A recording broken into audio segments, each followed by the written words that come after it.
अगर आप भी चाहते हैं कि मैथिली स्टार अनिल यादव और बंशीधर चौधरी, विक्की राजा, धर्मेंद्र निर्मलिया और ऑल मैथिली सिंगर का सॉन्ग सबसे पहले आप तक पहुंचे, दीपक म्यूजिक एंटरटेनमेंट म्यूजिक को लाल बटन को दबा के चैनल को सब्सक्राइब जरूर करें और साथ में बेल आइकन को दबाना। क्या नाम है आपका? डीजे दीपक राज। आपका ये नाम है? छौरी बम कई देखी के छौरा सना कई mix by DJ Deepak Raj. DJ जब धम कई नचैला छौरी बम कई देखी के छौरा सना कई हाली हाली पूरा देहिया में सेंट ओकर गम कई भाई नचैला छौरी बम कई देखी के छौरा सना डीजे दीपक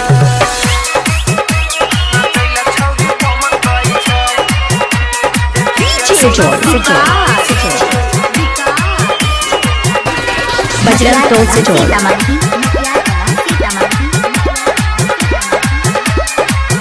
अरे नाचै छै छौरी गजब के भैया।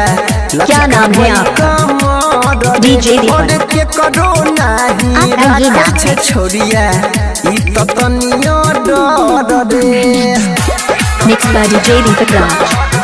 अरे नाचै छै छौरी गजब के भैया, लचका बई कमर रे। अरे के करो नहीं राखै छै छौरिया ई त तनियो डर रे।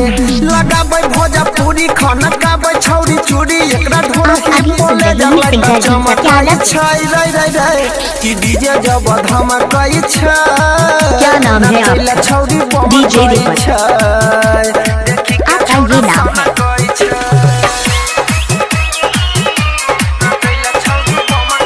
डीजे दीपक।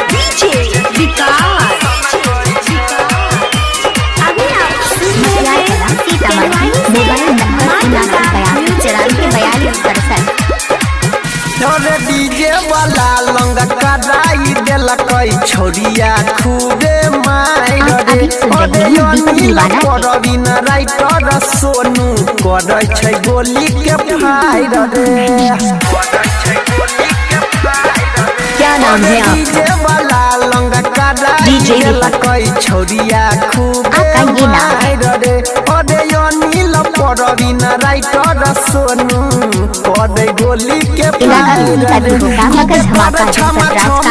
जीजा के संग छौरी डीजे मोबाइल नंबर 79829492 डीजे जब धमकाई छै नचैला छौरी बम कई छै देखी के छौरा सना कई छै। डीजे दीपक। कि डीजे जब धमकाई छै रे रे रे नचैला छौरी बम कई छै देखी के छौरा सना कई छै। केनी के गाना वाली नचै छै हाली हाली पूरा देहिया में सेंट बजरंग टोल से जोड़। कई छै भाई रे कि डीजे जब धमकाई छै रे रे रे नचैला छौरी बम कई छै। Mix by DJ Deepak Raj.